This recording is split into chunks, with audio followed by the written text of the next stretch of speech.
Saya beritahukan bahwa cerita ini full spoiler. Sebelum lanjut ke ceritanya, subscribe terlebih dahulu biar tidak ketinggalan episode selanjutnya. Yuk digas!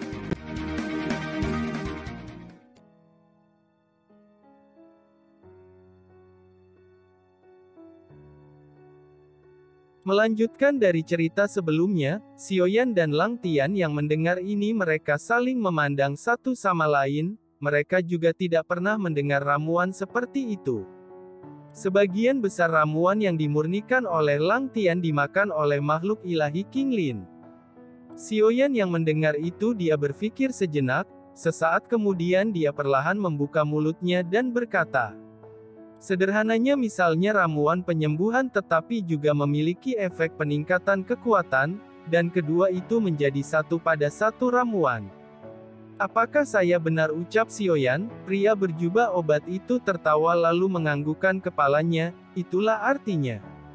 Tetapi eliksir kembar yang umum hanya ada dalam sifat obat aslinya.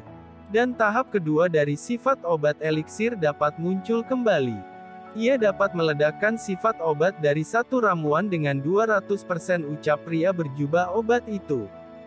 Baik Xiaoyan dan Lang Tian mendengarkan kata-kata itu langsung terkejut lagi. 200% setara dengan menggandakan efek dari ramuan penyembuhan, saudara Lang Tian.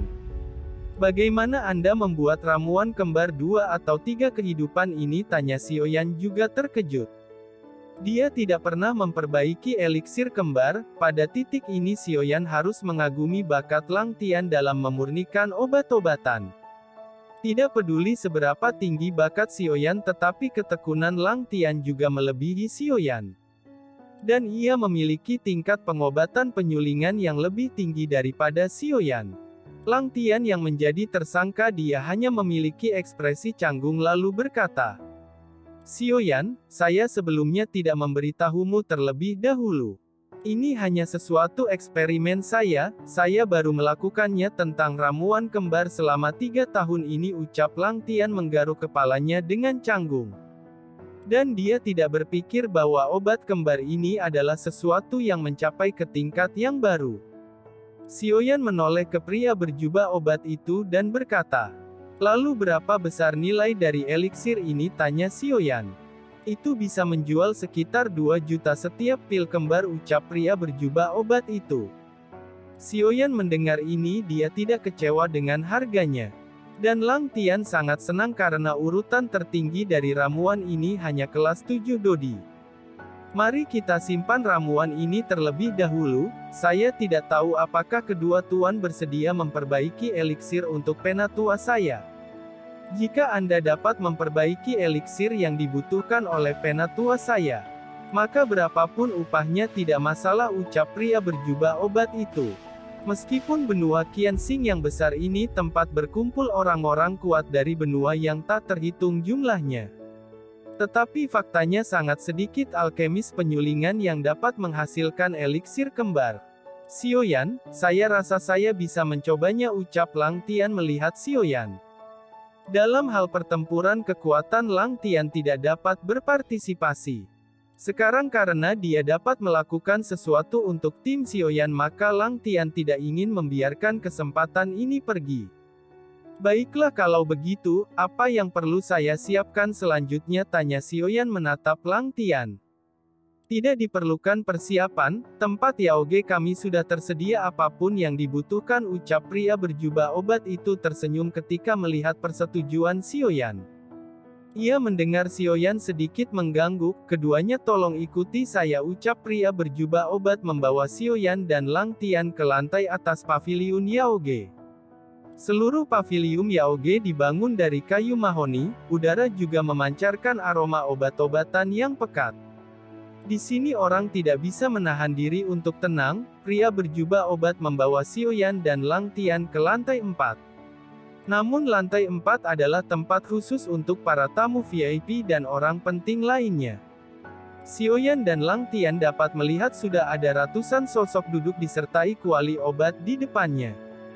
Jelas mereka semua sedang memurnikan ramuan obat. Tuan, apakah Anda juga akan membuat ramuan kembar, tanya pria berjubah itu kepada Xiaoyan. Xiaoyan menggelengkan kepalanya saat mendengar ini. Baiklah. Anda bisa menontonnya di sini dan Anda bisa pergi kapan saja, ucap pria berjubah obat berkata kepada Xiaoyan dan kemudian membimbing Lang Tian untuk menemukan tempatnya.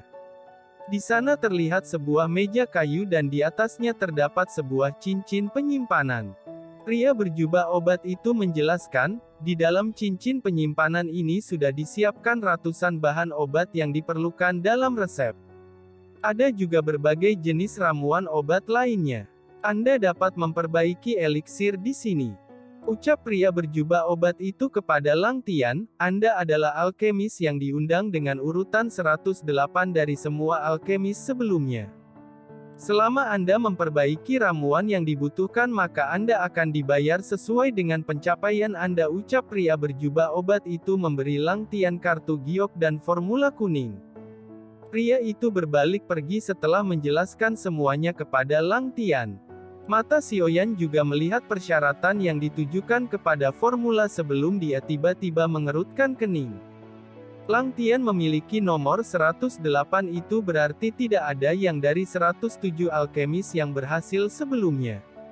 Saya khawatir bahwa formula yang diberikan untuk menaruh nama ramuan itu sengaja dibuat secara membabi buta, ucap Xiaoyan setelah memikirkan formula itu. Pada saat ini Lang Tian memasukkan ribuan bahan obat ke dalam kuali obat. Dan penampilan Lang Tian segera menarik perhatian orang-orang. Lang Tian perlahan-lahan mulai menutup matanya, ketika dia memperbaiki obat dia akan secara otomatis melindunginya dari gangguan luar. Dia dengan cepat mengendalikan ribuan bahan obat dengan kecepatan pemurnian yang sangat luar biasa. Setelah dia mencairkan semua ribuan bahan obat maka tahap selanjutnya adalah penggabungan. Xiaoyan juga memandangi Lang Tian dengan senyum di wajahnya. Lang Tian telah mengabdikan diri untuk memurnikan obat sampai tingkat yang sangat tinggi. Dan ditakdirkan untuk melakukan banyak hal dalam pemurnian obat. Pada saat ini Xiaoyan menghitung waktu dan sekarang dia harus pergi. Lang Tian, kamu harus lebih berhati-hati di sini, ketika kamu menemukan sesuatu yang membahayakan maka kamu dapat menghindarinya, dan kamu harus menunggu saya kembali, ucap Xiaoyan sebelum dia pergi memberikan pesan jiwa kepada Lang Tian. Lang Tian yang memasuki metode pemurnian dia hanya mendengar setengah tentang kata-kata Xiaoyan. Xiaoyan yang baru saja keluar dari paviliun Yaoge dan berjalan menuruni tangga, tiba-tiba dia menabrak seorang wanita. Seorang wanita itu terjatuh ke tanah dengan pantatnya terlebih dahulu. Xiaoyan yang melihat ini dia segera membantunya untuk bangun. Tepat ketika mereka berdua saling memandang tiba-tiba ekspresi keduanya sama-sama terkejut. Itu karena wanita ini sebenarnya adalah sosok yang dikenalnya yaitu Ding Yue. Beberapa teman Ding Yue yang melihat ini buru-buru membantunya. Dan kemudian semua memandang Xiaoyan dengan marah, Nona Ding Yue. Haruskah kita membawanya keluar dan memukulnya, ucap beberapa pria di belakang Ding Yue menatap Xiaoyan dengan tatapan yang buruk. Ding Yue menggosok pantatnya yang sakit dan melambai. Setelah itu dia berkata, semuanya tidak diizinkan melakukan apapun. Kalian semua bisa mundur, ucap Ding Yue. Setelah Ding Yue berkata seperti itu beberapa orang mundur beberapa meter dari Ding Yue. Tetapi mereka masih memperhatikan pergerakan Ding Yue dari kejauhan. Xiaoyan, kenapa kamu berada di tempat Yaoge ini, tanya Ding Yue. Saya datang di sini untuk membeli beberapa bahan obat. Saya tidak menduga bisa bertemu Nona Ding Yue di sini, ucap Xiaoyan. Ding Yue melirik Xiaoyan dengan jengkel, tempat di mana Yaoge menjual bahan obat ada di lantai 3. Dan Xiaoyan jelas-jelas turun dari lantai 4, lantai keempat bukan untuk bahan obat, jangan menipu saya, ucap Ding Yue menyipitkan matanya dan menatap Xiaoyan dengan tatapan tidak percaya. Nona Ding Yue. Saya akan pergi dulu, saya memiliki sesuatu untuk dilakukan. Maafkan saya tidak bisa menemani Anda, ucap Xiaoyan tidak membuang waktu mengobrol dengan Ding Yue. Ding Yue cemberut dengan marah dan jengkel, sikap acuh tak acuh Xiaoyan membuatnya sangat tidak nyaman.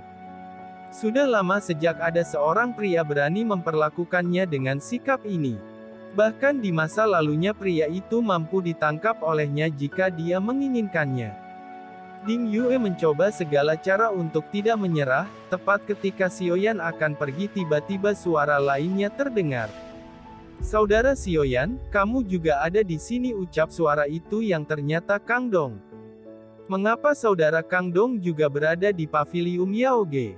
Apakah Anda di sini untuk membeli ramuan obat?" tanya Xiaoyan. Mendengar ini Kang Dong tersenyum pahit lalu berkata, "Leluhur kecil ini meminta saya untuk datang dan menyambutnya. Dan saya benar-benar tidak bisa menolaknya," ucap Kang Dong tersenyum pahit. Tentu saja leluhur kecil yang dimaksud adalah Ding Yue. Ding Yue tersenyum bangga di wajahnya dan dia berjalan dengan penuh kesombongan. Dia berhenti di hadapan Xiaoyan dan Kang Dong lalu berkata dengan wajah dingin. "Baiklah, waktu kalian mengobrol sudah habis, sekarang pelelangan akan segera dimulai.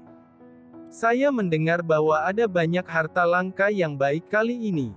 Dan Anda berdua tidak boleh melewatkannya, kalian berdua tidak perlu berbicara omong kosong lagi. Ikuti gadis ini dan biarkan Anda melihat apa yang disebut kekayaan yang tebal," ucap Ding Yue berkata dengan tidak sabar.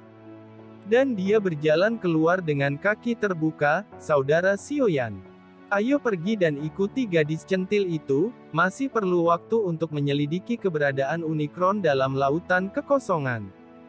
Jika Nona Ding Yue bersedia membantu maka kita akan mendapatkan informasi yang lebih akurat," ucap Kang Dong berbisik kepada Xiaoyan. Identitas Ding Yue mulai membuat Xiaoyan sedikit penasaran. Setidaknya Xiaoyan berani menyimpulkan bahwa status wanita ini di benua Qianxing jelas tidak sederhana. Tetapi mengapa dia mempertaruhkan nyawanya hanya untuk mendapatkan jantung Unicron di tempat berbahaya? Ini membuat Xiaoyan sedikit bingung. Xiaoyan tidak banyak bertanya dan hanya mengangguk lalu berjalan keluar dari pavilium Yaoge. Dia berdampingan dengan Kang Dong untuk turun ke lantai bawah. Cahaya di bagian bawah jauh lebih redup, tetapi dapat melihat lautan kepala manusia yang sangat padat. Popularitas di sini cukup panas. Namun karena Xiaoyan datang bersama Ding Yue maka dia ditempatkan di kursi VIP. Sepanjang jalan banyak tatapan cemburu dengan mata merah saat melihat Xiaoyan bersama Ding Yue. Ternyata sangat banyak pria yang mengharapkan wanita cantik yang mempesona ini. Xiaoyan mengikuti Ding Yue ke kursi VIP dan berhenti di aula lelang. Kursi ini ditangguhkan ruang kaca yang benar-benar transparan di udara. Dan di sini bisa melihat seluruh aula lelang. Orang-orang di kedua sisi kursi VIP yang melihat Ding Yue di ruang kaca langsung berdiri untuk memberi hormat. Namun Ding Yue terlalu malas untuk melihatnya dan mengabaikannya. Pada saat ini bagian tengah struktur lelang Qianxing benar-benar kosong dan dapat diakses dari atas ke bawah. Lapisan bangunan di sekitarnya dihuni oleh kekuatan besar dan keluarga besar. Pada saat ini di atas ketiadaan sebuah stand perlahan-lahan muncul dari belakang kaca. Dengan penampilan stand itu suara berisik di tempat lelang berangsur-angsur berkurang. Mereka langsung menjadi tenang. Di atas stand terlihat sosok lelaki perlahan turun dari langit. Dan mata semua orang memandangi laki-laki itu. Xiaoyan sedikit terkejut melihat adegan ini. Ketika dia memasuki benua Qianxing, Kang Dong mengatakan bahwa terbang tidak diperbolehkan di benua ini. Tetapi anehnya pria itu terbang turun dengan bangganya di hadapan semua orang. Jelas orang ini bukan orang yang sederhana. "Selamat datang para tamu yang terhormat di sini. Seperti biasanya bahwa di sini sudah banyak kenalan yang datang. Jadi saya tidak perlu memperkenalkan diri, mungkin Anda sudah lama menunggu lelang ini. Oleh karena itu saya tidak akan bicara omong kosong, sekarang lelang kedua akan secara resmi dibuka. Tetapi sebelum itu saya akan melakukan peraturan lama. Pertama-tama adalah untuk memperkenalkan adik perempuanku yang cantik. Dia sekarang duduk dengan seorang pria yang sepertinya akan menjadi ipar saya," ucap pria itu yang ternyata adalah saudara laki-laki Ding Yue. Setelah pria itu selesai berbicara mata semua orang meroket ke arah Xiaoyan secara bersamaan. Mata menyilaukan yang tak terhitung jumlahnya itu menghantam Xiaoyan yang duduk di sebelah Ding Yue. Itu disertai dengan suara bersorak yang ramai dari bawah. Ding Xiao, percaya atau tidak saya akan mengupas kulitmu, ucap Ding Yue menggigil marah dan kemudian berteriak di tengah peron. Suaranya sengaja ditambahkan sedikit turbulensi kelingkungan yang bergejolak. Itu langsung membuat semua orang langsung menjadi diam. Baik, sekarang lelang kami secara resmi dibuka, ucap pria itu yang ternyata bernama Ding Xiao. Dia mengabaikan amarah Ding Yue dan sengaja bersikap tidak mendengarnya. Wajahnya masih memiliki senyum yang tampan dan ketenangan tidak hilang. Sekarang kami memulai pelelangan kami dan menawarkan barang lelang pertama kami hari ini. Lelang pertama diawali dengan harta langka. Ini adalah volume keterampilan bertarung domain Palem Dewa Surgawi. Harga mulai dari 10 juta koin emas, ucap Ding Xiao. Ding Yue cemberut dan menatap marah pada pria Ding Xiao. Pada saat ini terdengar tawaran senilai 30 juta koin emas. Ding Xiao mengenakan sepasang sarung tangan putih polos. Dan sekarang dia memegang palu talah di tangan kanannya. Ding Yue baru saja bersiap untuk memberikan tawaran, tiba-tiba Ding Xiao yang melirik Ding Yue, dia langsung menjatuhkan palu. Sudah disimpulkan, selamat untuk pria tampan yang memenangkan keterampilan bertarung ini, ucap Ding Xiao. Ding Xiao bajingan, saya tidak akan puas jika tidak membunuhmu selama 100 kali, ucap Ding Yue dengan wajah merah marah. Pada setiap lelang berikutnya Ding Yue juga mengacungkan penawaran. Tetapi setiap kali Ding Xiao melirik Ding Yue, dia mengabaikannya dan mengendalikan palu dengan sengaja. Xiaoyan dan Kang Dong tidak berbicara atau membeli barang-barang lelang, itu terjadi karena mereka tidak mampu membelinya. Sekarang Xiaoyan dapat menebak identitas asli Ding Yue, dengan keluarga yang dapat menjadi tuan rumah lelang di benua Qianxing sudah menunjukkan bahwa Ding Yue keluarga yang paling kaya atau keluarga hebat. Terima kasih sudah nemenin Mimin sampai akhir, tunggu episode selanjutnya, sampai jumpa.